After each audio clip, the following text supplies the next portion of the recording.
우리가 인생을 살면서 때때로 예상치 못하는 재난, 고난 당할 때가 있습니다. 그럴 때 사람들은 왜 이런 일이 일어났을까 질문합니다. 그것만이 아니라 저 사람들이 뭔가 잘못해서 벌을 받은 것이 아닐까 이렇게 생각도 하고 단정도 합니다. 그런데 그런 일이 남에게만 일어나는 게 아닙니다.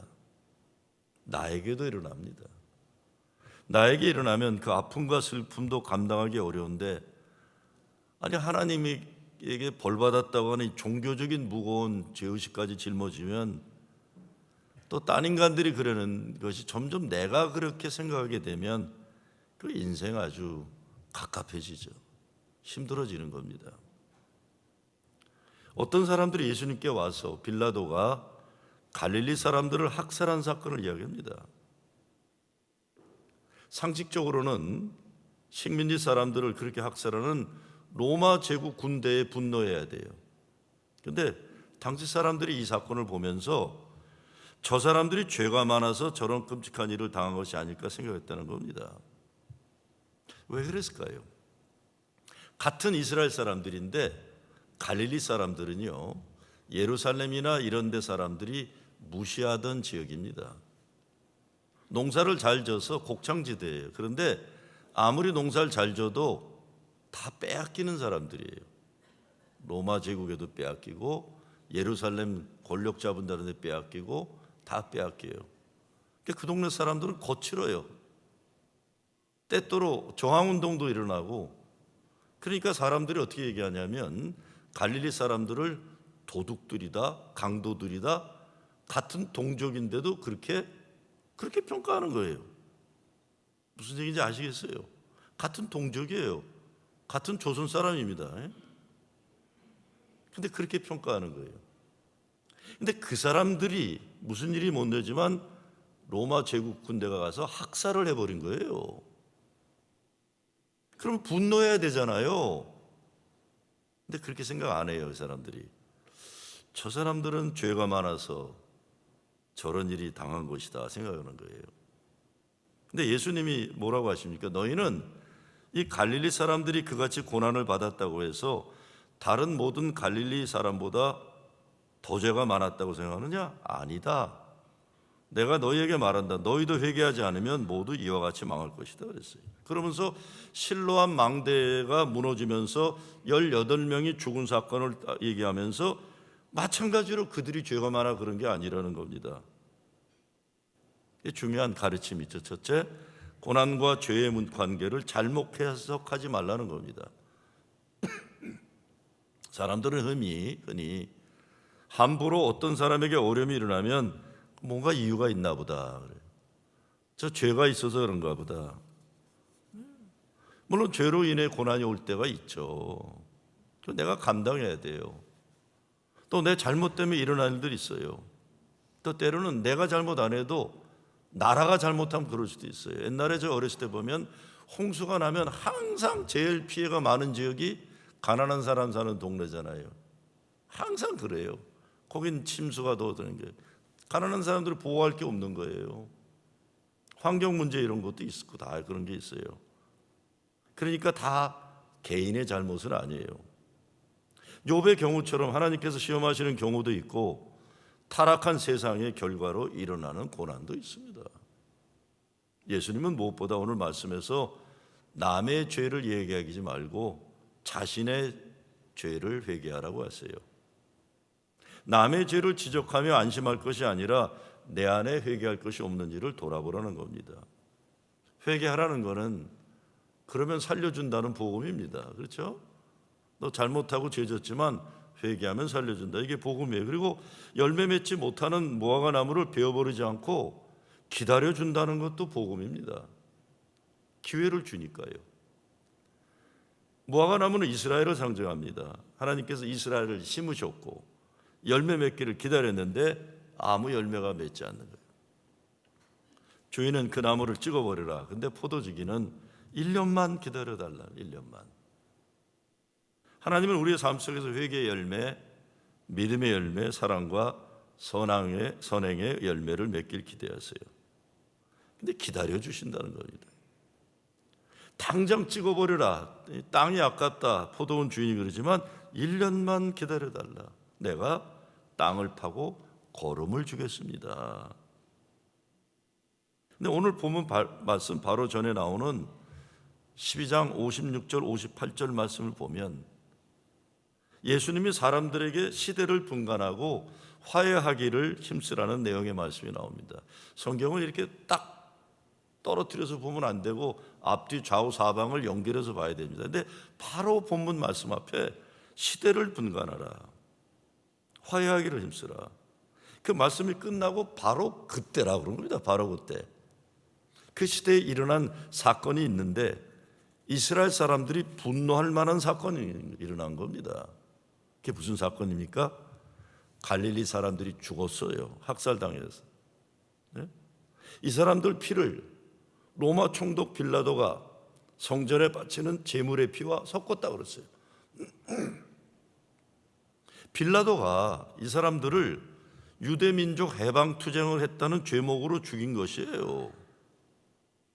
제물의 피와 살해당한 사람 피를 섞었다가 하는 것은 예루살렘 성전에 제물을 바치러 간 사람들이었는데 이것이 이 갈릴리 사람들이 순례자로 가장해서 예루살렘 이스라엘 독립하려는 해방투쟁 독립군으로 잘못 보고 살해한 건지 아닌 진짜 독립군인지 그건 알 길은 없어요. 여하튼 이렇게 성전을 파괴하고 민족의 피를 함부로 쏟는 로마 제국의 이 학살이 일어난 걸 보면 폭동이 일어날 만한 일입니다. 폭동이. 근데 예수님은 이런 어마어마한 이야기를 들으시고는 민족이여 일어나, 빌라도로부터 로마 황제를 끌어내립시다, 이러질 않고 생뚱맞게 모든 이스라엘 사람들이 회개하지 않으면 망한다고 하세요. 유대민족이 바라는 것은 로마 제국의 압제 해방되는 거예요. 그러니까 예수님이 흥분해서 유대민족을 선동해 주기를 바라는 사람들은 대단히 실망되는 말씀이에요. 그런데 4절 내용을 원어로 보게 되면 실로암 망대에 깔려 죽은 사람과 예루살렘에 사는 다른 모든 사람은 다른 단어예요. 같은 사람이지만 예루살렘에 사는 사람들은 일반적 의미의 안트로포스예요. 엔트로팔라지라는 인간이라는 뜻이에요. 보편적 인간. 근데 망대에 깔려 죽은 사람들은 페일레타이라고 그래서 빚진 인간들이랍니다. 빚진 사람, 빚진 사람들인 거예요. 무슨 이유인지 모르지만 빚에 몰린 사람들이 실로암 망대가 무너지면서 깔려 죽었다는 겁니다. 왜 망대가 무너졌을까요? 누가 무너뜨렸을까요? 예루살렘 로마 군대 경비대가 무너뜨렸다는 것을 암시하고 있는 겁니다. 그렇게 사람들이 억울하게 죽었다는 거예요. 그러니까 이 이야기가 이스라엘 사람들에게 퍼져나가면서 로마 제국 군대의 만행을 더 이상 용납하면 안 된다는 여론이 조성되고 있는 겁니다. 그런데 예수님은 그 말을 들었으면 자기 민족의 분노에 동조해서 로마 제국 군대 몰아내자고 그러질 않으세요. 오히려 그 사건과 전혀 무관한 말씀을 하고 계십니다. 예수님은 그렇게 죽어간 사람들이 다른 사람들보다 죄가 더 많아서 그런 건 아니라고 하시면서 3절에 보면 너희도 만일 회개하지 않으면 이와 같이 망하리라 하는 겁니다. 오늘 사건이 세상 문제가 일어날 때 문제의 원인을 보지 않고 사람들이 각자 자기 죄를 회개한다는 메시지로 끝나서는 안 됩니다. 그렇게 되면 세상에 돌아가는 시대의 문제를 보면서 우리 모두 죄 졌으니 기도합시다, 이렇게 정리하는 무책임한 짓 할 수 있어요. 그러면 독재자들이 자기 마음대로 나라를 좌지우지하도록 방치하거나 잘못된 제도를 정당화시키는 큰 잘못을 교회가 저지를 수 있습니다. 그런데 오늘 사건은 다시 말씀드리지만 시대를 분간하고 화해하기를 힘쓰라는 말씀 바로 다음에 나오는 사건이란 것을 염두에 두고 보면 예수님 말씀의 의도 가운데 세상에서 일어나는 문제를 개인의 신앙 문제로만 넘어가지도 말아야지만 정치적 목적으로 예수님을 선동의 도구로 사용하라는 사람들의 의도에 넘어가지 않으시겠다는 단호한 의지를 보이시는 겁니다. 정치적 목적으로 예수를 함부로 사용하지 말라는 거예요. 다시 고통과 고난의 문제를 다시 생각해 봅니다. 오늘 말씀을 보면서 생각이 되는 것이 구약에서는 욥이 고난당할 때 찾아와서 친구들이 말하잖아요. 신약에서는 어려서부터 시각장애인 된 청년을 보고 제자들이 예수님께 저거 누구 죄입니까? 부모 죄입니까? 본인의 죄입니까? 조상의 죄입니까? 그런 거예요. 사람들 참 잔인하잖아요. 특히 믿음 좋다는 인간들. 욥의 친구들이 다 믿음이 좋아요. 재변이 일어나서 욥의 자녀들이 다 죽었어요. 재산이 다 날아가서 알거지가 됐어요. 너 뭔가 잘못했으니 죄가 있으니 교만 떨지 말고 회개하라는 거예요. 그러면서 자기들은 믿음 좋다는 것에 대한 안도감과 뭐 그런 걸 가지고 있는 거예요. 나쁜 놈들이에요, 나쁜 놈들. 그런가 하면 태어날 때부터 시각장애인이었던 청년을 보고 제자들이 예수님에게 누구 죄입니까? 그러잖아요. 뭔가 잘못했으니까 그런 인생의 결과가 주어졌다는 이미 결론을 가지고 질문 던지는 겁니다. 근데 하나님이 나중에 욥의 친구들 찾아오셔서 니들 그러면 안 된다 그러신 거예요. 고통당하는 사람의 아픔에 무관심하면서 자기들은 믿음 좋아서 깨끗하게 살아서 인생에 고통이 없는 것처럼 말하는 인간들에게 잘난 체 하지 마라, 믿음 좋은 척 하지 말라고 야단치셨어요. 그리고 예수님은 제자들에게 야고 태어나서부터 눈 먼 거 죄 때문에 그런 게 아니라 뭐라고 그러시죠? 하나님의 영광을 위한 것이라고 말씀하셨어요. 하나님의 영광을. 이 눈먼 청년이 들었으면 이게 무슨 말이야? 깜짝 놀라는 천지개벽의 역사가 시작되는 거예요. 이게 저주가 아니구나. 나 같은 인간도 하나님의 영광을 위해 쓰임 받으셨겠구나. 삶이 변하는 겁니다. 개인이 당하는 어려움과 아픔도 그렇고 크게 보아서 나라와 민족이 겪어내야 하는 고통과 고난, 어둠과 억울함의 역사도 예수님이 말씀하시는 것처럼 죄의 결과로만 보지 말고 하나님이 이루고자 하시는 결국에는 하나님의 영광을 드러낼 것이라는 역사의 시각으로 소망을 가지고 볼 필요가 있는 겁니다. 예수님은 어떤 정치적인 문제를 극대화시켜서 사람들의 분노를 일으키고 싸움 벌어지게 하는 일을 하지 말라고 하세요. 예수님은 인종 간, 민족 간, 세대 간, 계층 간에 사람을 편파적으로 갈라놓고 싸움 나게 하는 장난에 넘어가지 않으시는 겁니다. 오늘날 교회는 물론 예수 믿는 사람들 이런 짓들 하지 말아야 돼요. 근데 정말 제대로 된 질문을 던지려면 이렇게 질문했어야 돼요. 제가 보기에는 예수님, 하나님이 정말 공의로운 분이시라면, 살아 역사하시는 전지전능하신 하나님이시라면 어떻게 저 로마 제국을 그대로 놔두십니까? 불바다로 만드셔야죠. 로마 제국의 앞잡이 헤롯과 빌라도를 저거 가만 놔두면 안 되지 않습니까? 근데 신기하게 예수님에게 이런 질문하는 사람이 없어요. 아무도 그런 질문 안 던져요. 그렇죠? 어떤 질문을 던져요? 정말 못된 악한 구조적인 문제에 대해서는 문제 제기를 하지 않고 힘없는 사람들, 가난한 사람들, 억울함 당한 사람들, 개인적인 불행의 문제로 연관시켜서만 질문을 던집니다. 사람은 어떤 질문을 던지냐에 따라 답을 찾게 되어 있습니다. 그런데 많은 경우 질문이나 답이 정해진 틀, 프레임 안에 짜여 있는 위험이 항상 존재합니다. 질문 자체가 가난하고 어렵고 억울하고 소외된 사람들을 더 아프게 하고 억울하게 만드는 종교적인 질문의 틀, 정치, 사회적, 문화적 질문의 틀, 프레임이 있다는 걸 우리는 알아야 되는 것입니다. 에코 체인버 이펙트라는 말이 있어요. 반향실 효과다. 요즘 언론이나 SNS에서 자극적이고 보고 싶은 것만 보면 편향된 인포메이션만 나에게 들어와요. 제가 제 셀폰에 제일 많이 들어오는 게 뭔지 아세요?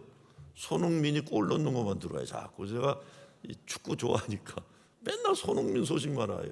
손흥민. 이게 왜 그럴까? 내가 손흥민 한번 눌렀더니 그 다음부터 손흥민만 올라오니까 또 누르니까 또 올라오는 거예요. 계속 올라와요.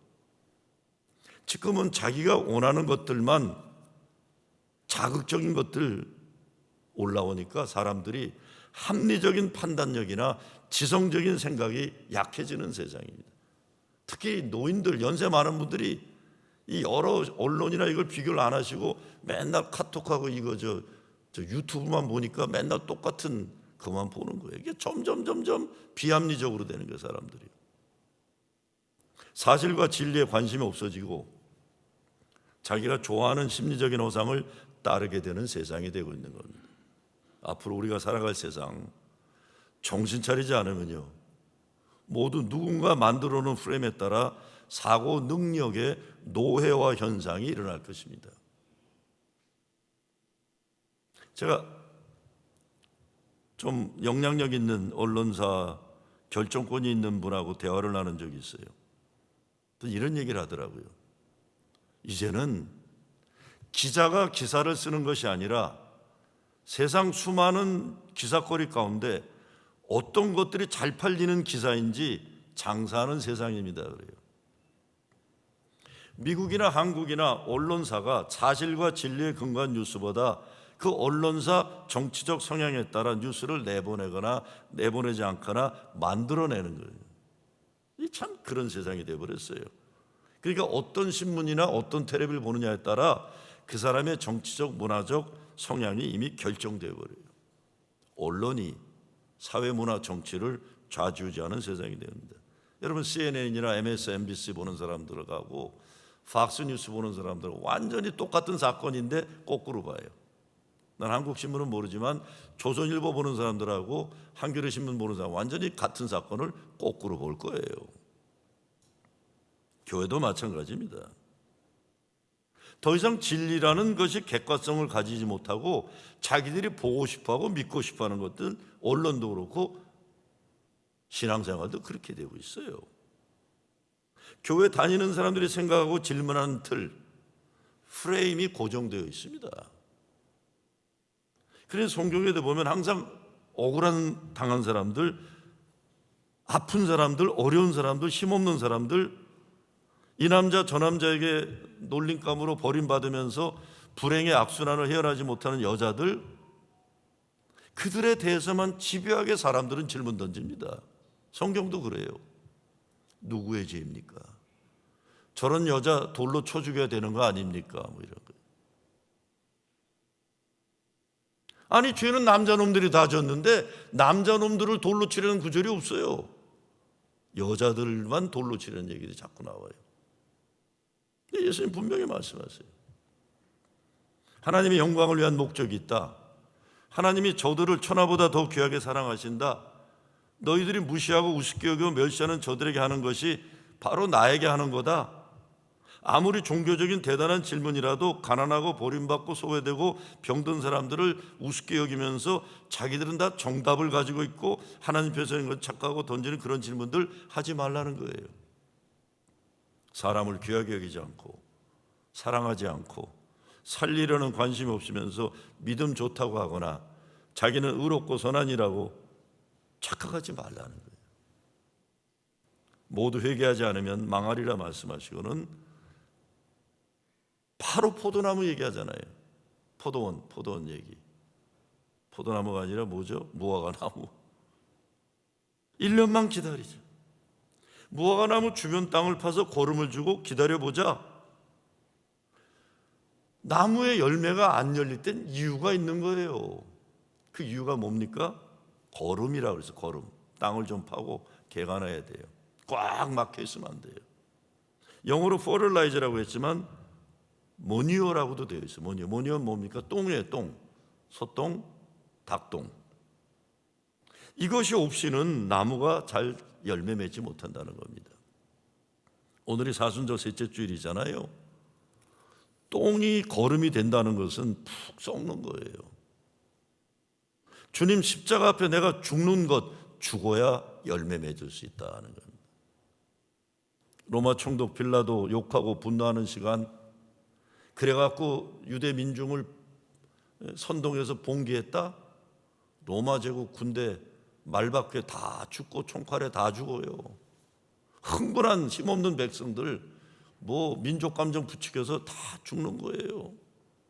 그런 거 아니다는 거예요.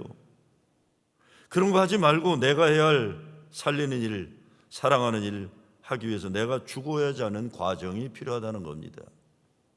내 자신을 돌아보고 땅으로 내려와 흙처럼 되어야 한다는 것입니다. 우리가 애쉬 웬즈데이 때 이마에 십자가를 그리면서 흙에서 왔으니 흙으로 돌아가리라. 죽음이 무엇인지, 무엇보다 죽어야 마땅할 내 죄를 인식하고 내 죽어야 할 죽음을 주님이 죽으셨다는 그 은혜를 깊이 감사하는 거예요. 그래서 겸손해지는 거죠. 그래야 빌라도에 의해 좌지우지되는 민족의 역사가 아니라 예수 하나님 나라의 역사를 지금부터 우리가 살아내야 한다는 것입니다. 1년만 기다려달라. 1년만 기다려달라. 우리 인생도 열매 맺을 때 잘려야 할 현실이 있어요. 그런데 회복할 수 있는 기회를 하나님이 주십니다. 나무 주변을 파서 공기가 통하고 물이 제대로 들어가도록 해야 하고 거름을 줘서 살려야 할 것들이 있어요. 저도 여러분도 1년만 기다려달라고 주님께 기도해야 하는 기도 제목이 있을 겁니다. 아직 살 길이 있다는 겁니다. 살려야 한다는 것입니다. 며칠 전에 제가 설교하면서 이혜령 선생님이 자기보다 먼저 세상 떠난 딸에게 편지를 쓰면서 내게 30초만 달라는 기도문 편지 말씀드렸어요. 내게 30초만 주어진다면 옛날로 돌아가고 싶다 그랬죠. 내게 30초만 주어진다면 내 인생에 잘못된 것들 되돌려 놓기 위해서 그 30초, 그 30분, 3시간이 필요할 때가 있어요. 그러니 우리에게 1년이 허락될 때 얼마나 감사한 거예요. 얼마나 감사한 거예요. 얼마나 감사한 겁니까? 우리 정 감독님 뒤에 계시지만 어제 저녁에 밥 먹고 티 한잔 하다가 그런 얘기 나눴어요. 무슨 세월이 이렇게 빨리 가버렸나. 그래서 이제 우리 은퇴해야 되니까 해서. 그래서 감독님한테 은퇴하면 뭘 하려고 그러냐 그랬더니 낚시하고 놀게. 그러니까 앞으로 같이 낚시자냐 그래서. 나는 그거 안 한다 그랬어요. 나는 은퇴 안 한다고 할 수는 없잖아요. 근데 나는 이 인생 돌이켜 보니까 다시 목회하면 목회 잘할 것 같다고 그랬어요. 여러분 우리에게 30분, 30초, 3시간 주어진 이효령 선생님의 안타까운 심정 보면 이게 좀 나이를 먹으면서 주책스러워지잖아요. 저는 요즘에 그냥 어머니한테 잘했을 걸 못했다. 아버지한테 못한 거. 우리 아버지 49년 전에 돌아가셨는데 뭘 이제 와서 자꾸 후회를 해요? 그것만이 후회가 있습니까? 자식들한테 못한 거. 그때 내가 왜 그랬나. 근데 자식들에게 못한 건 후회가 돼요? 목회하면서 나 때문에 상처받은 교인들이 소록소록 그때는 분명히 내가 잘했는데 시간 지나면서 내가 잘못됐다는 걸 서로 다시 돌아가면 내가 그런 말 안 했을 텐데 다시 돌아가면 그런 설교 안 했을 텐데 얼마나 많아요. 저도 그렇고 계속 그런 후회가 얼마나 넘칩니까? 근데 1년을 주신다는 거예요.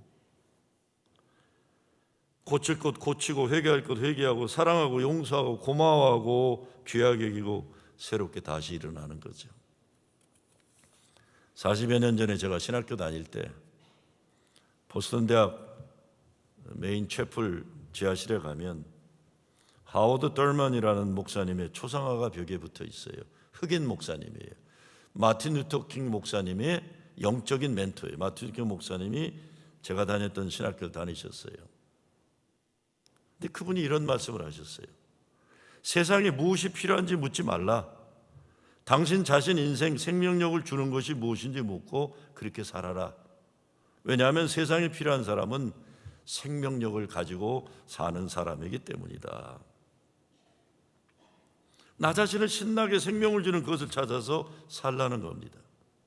사람을 죽이려는 현실, 진리를 파괴하는 현실, 평화가 아니라 전쟁을 만드는 세상, 가난하고 아프고 억울함당한 사람들 더 아프게 하고 억누르는 현실, 오늘의 엄연한 현실입니다.